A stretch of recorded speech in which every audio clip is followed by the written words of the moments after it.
നമ്മുടെ മുരിങ്ങാക്കോലും ബാർലിയും കൂടി ഉണ്ടാക്കിയ സൂപ്പാണിത്. ഒത്തിരി മുരിങ്ങാക്കോൽ ഉണ്ടാകുമ്പോൾ നമ്മളത് വെറുതെ കളയണ്ട. നമുക്കിതുപോലെ സൂപ്പൊക്കെ ഉണ്ടാക്കി പാത്രത്തിലാക്കിയിട്ട് ഫ്രീസറിൽ സൂക്ഷിച്ചാലും ആവശ്യാനുസരണം അത് എടുത്ത് നമുക്ക് ചൂടാക്കി കുടിക്കാം. അപ്പോൾ അതേ ഞാൻ ഈ സൂപ്പ് ചൂടാക്കിയിട്ട് ഈ കുറച്ച് കുരുമുളക് പൊടിയൊക്കെ ഇട്ട് ഉപ്പൊക്കെ ഇട്ട് കുടിക്കാൻ പോവാണ്. നല്ലതാട്ടോ, നിങ്ങളൊന്ന് പരീക്ഷിച്ച് നോക്ക്. കുരുമുളക് പൊടി ഉപ്പും വേണമെങ്കിൽ കുറച്ച് സോയാ സോസും കൂടെ ഒഴിച്ചോ. നമുക്ക് ടൊമാറ്റോ സോസും ഉണ്ടെങ്കിൽ ഒഴിക്കാം. പുളിയൊക്കെ ഇഷ്ടമുള്ളവർക്ക് ഉള്ളവർക്കായിട്ട് നമ്മൾക്ക് സാധാരണ സൂപ്പിൽ ഒഴിക്കുന്ന സാധനങ്ങളൊക്കെ ഒഴിക്കാം. ഇതൊരു 1/2 കപ്പ് ബാർലി വെള്ളത്തിലിട്ട് കുതിർത്ത് വെച്ചേക്കുന്നതാണ്. ഇതിൻ്റെ കൂടെ ഞാൻ കുറച്ച് മുരിങ്ങാക്കോലും കൂടെ ഇട്ടിട്ട് ഒരു വെറൈറ്റി ആയിട്ടുള്ള സൂപ്പാണ് ഉണ്ടാക്കുന്നത്. അപ്പോൾ ഇത് ഞാനിത് കഴുകി എടുത്തു വെച്ചു. ഇത് വെള്ളത്തിലിട്ട് കുതിർത്തതാണ്.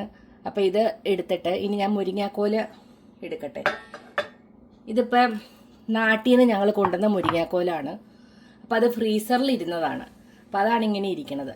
ഇനി ഞാനിത് ഒരു കുക്കറിലേക്കിട്ട് കുക്ക് ചെയ്യാൻ പോവുകയാണ്.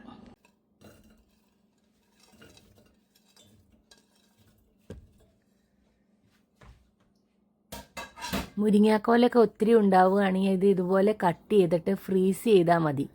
അത് നാളുകളോളം കേടുകൂടാതെ ഇരിക്കും. നമുക്ക് എടുത്ത് ഉപയോഗിക്കാൻ ആവശ്യാനുസരണം. ബാർലി ഇടുവാണ്. ഇനി ഇത് നിറയ്ക്ക് വെള്ളം ഒഴിക്കണം. കുറച്ചധികം വെള്ളം ഒഴിക്കണം.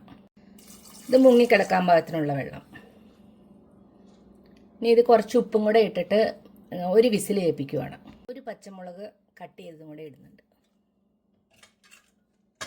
ഇനി ഇത് 2 വിസിൽ കേൾക്കുന്നവരെ കുക്ക് ചെയ്യണം. അത് കഴിഞ്ഞ് അത് സ്റ്റീമെല്ലാം പോയി തണുത്തതിന് ശേഷമാണ് നമ്മൾ തുറന്നു നോക്കുന്നത്.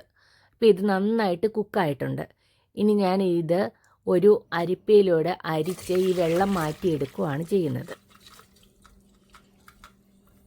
ഇനി ഇത് ഒന്ന് ചൂടാറാനായിട്ട് വെയിറ്റ് ചെയ്യുകയാണ്. ചൂടാറി കഴിയുമ്പം ഇത് മിക്സിയുടെ വലിയ ബൗളിലേക്ക് ഇട്ടിട്ട് നമ്മൾ ആ വെള്ളത്തിൽ ഒരു കുറച്ച് ഭാഗം മാത്രം എടുത്ത് മിക്സിയിലിട്ട് നന്നായിട്ട് ബീറ്റ് ചെയ്ത് നമ്മളത് അരിച്ചെടുക്കുകയാണ് ചെയ്യുന്നത്.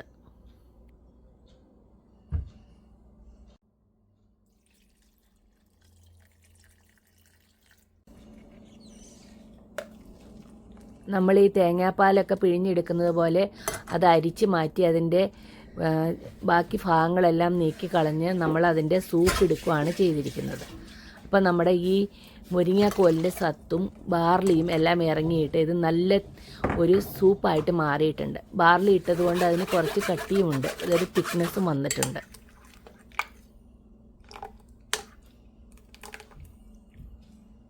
നമ്മുടെ മുരിങ്ങാക്കോലും ബാർലിയും കൂടി ഉണ്ടാക്കിയ സൂപ്പാണിത്. ഞാൻ ഈ സൂപ്പ് ഇപ്പോൾ ഉണ്ടാക്കി ഇനി ഫ്രിഡ്ജിൽ സൂക്ഷിക്കുകയാണ്. അപ്പോൾ നമുക്ക് ആവശ്യാനുസരണം ഒരു ചെറിയ ബൗളിൽ എടുത്തിട്ട് ചൂടാക്കി കുറച്ച് കുരുമുളക് പൊടിയൊക്കെ ഇട്ട് കുടിച്ചാൽ നല്ലതാണ്. ഇത് ഇമ്മ്യൂണിറ്റി ബൂസ്റ്റിംഗ് ആണ്. പിന്നെ നമുക്ക് ഒത്തിരി മുരിങ്ങാക്കോൽ ഉണ്ടാകുമ്പോൾ നമ്മളത് വെറുതെ കളയണ്ട. നമുക്കിതുപോലെ സൂപ്പൊക്കെ ഉണ്ടാക്കി പാത്രത്തിലാക്കിയിട്ട് ഫ്രീസറിൽ സൂക്ഷിച്ചാലും ആവശ്യാനുസരണം അത് എടുത്ത് നമുക്ക് ചൂടാക്കി കുടിക്കാം. അപ്പം ഞാനിത് കുറച്ചെടുത്ത് ഫ്രീസ് ചെയ്യുകയും കുറച്ച് ഞാൻ നാളെയൊക്കെ കുടിക്കാൻ വേണ്ടി എടുത്തു വയ്ക്കുകയും ചെയ്യുവാണ്. അപ്പം ഞാനിത് കാണിച്ചു തരാം. ഈ കുറച്ച് കുരുമുളക് പൊടിയൊക്കെ ഇട്ട് ഉപ്പൊക്കെ ഇട്ട് കുടിക്കാൻ പോവാണ്. നല്ലതാട്ടോ, നിങ്ങളൊന്ന് പരീക്ഷിച്ച് നോക്ക്. കുരുമുളക് പൊടി ഉപ്പും വേണമെങ്കിൽ കുറച്ച് സോയാ സോസും കൂടെ ഒഴിച്ചോ. നമുക്ക് ടൊമാറ്റോ സോസും ഉണ്ടെങ്കിൽ ഒഴിക്കാം. പുളിയൊക്കെ ഇഷ്ടമുള്ളവർക്ക് ഉള്ളവർക്കായിട്ട് നമ്മൾക്ക് സാധാരണ സൂപ്പിൽ ഒഴിക്കുന്ന സാധനങ്ങളൊക്കെ ഒഴിക്കാം. നല്ല ഇതാണ്, നമുക്ക് ഹെൽത്തിന് നല്ലതാണ്. നമ്മുടെ ആൻറ്റി ഏജിങ്ങുമാണ്. കൊളാജനാണ്, വെജിറ്റബിൾ കൊളാജനാണിത്. സൂപ്പർ സാധനം കേട്ടോ, ഒന്ന് ട്രൈ ചെയ്ത് നോക്ക്. ബാർലിയും നമുക്ക് മുരിങ്ങാക്കോലൊക്കെ ഉള്ള സീസൺ അല്ലേ, അപ്പോൾ അന്നേരം ഉണ്ടാക്കി നോക്ക്. അപ്പോൾ ഞാൻ ഈ പാത്രങ്ങളിലാണ് ഞാനിത് ഫ്രീസ് ചെയ്യാൻ പോകുന്നത്. പിന്നെ എനിക്ക് ആവശ്യാനുസരണം നമുക്കൊരു ചെറിയ പാത്രത്തിൽ ഫ്രിഡ്ജിൽ വെക്കുകയും ചെയ്യാം.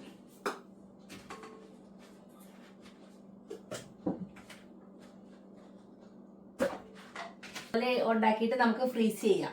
അപ്പോൾ ആവശ്യാനുസരണം നമ്മൾ തലേദിവസം എടുത്ത് ഫ്രിഡ്ജിൻ്റെ മുകളിലോട്ട് എടുത്ത് വെച്ചാൽ മതി. ഫ്രീസറിൽ നിന്ന് താഴെ ഇറക്കി വെച്ച് കഴിഞ്ഞാൽ നമുക്ക് പിറ്റേ ദിവസം നമുക്ക് സൂപ്പ് കുടിക്കണം തോന്നുമ്പം എടുത്ത് ചൂടാക്കി കുരുമുളക് പൊടിയൊക്കെ ഇട്ട് കുടിച്ചാൽ മതി.